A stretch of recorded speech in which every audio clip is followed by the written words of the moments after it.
What's up, everybody? I wanted to cover this before I forgot.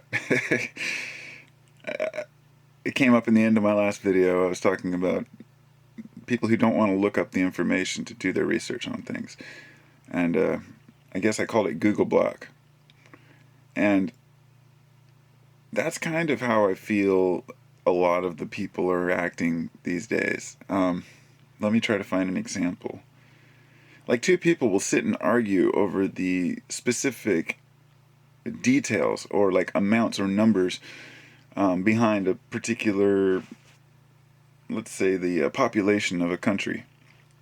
And they'll sit there and they'll argue back and forth for like 20 minutes, in messages. All you have to do is look it up. So we'd think that over time people would become more likely to just look up everything so they know, but at the same time we've grown wary of knowing that not the knowledge is not always correct. People will argue and say, yeah, well, what, did you find that on the internet? Where else do you look? We've had information blocks since the beginning of time. Since the beginning of society, I think. We don't want proof of things, okay? We want to go along thinking what we think. We don't want the evidence put before us that we might be wrong. And that's a major hurdle to overcome.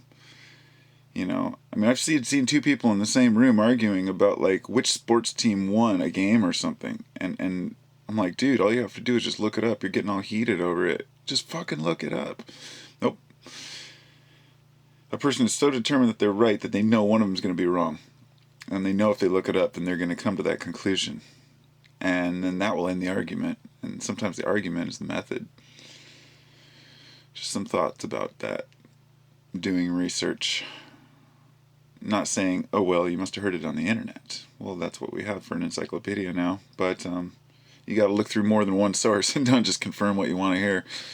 All right, peace, love, everybody.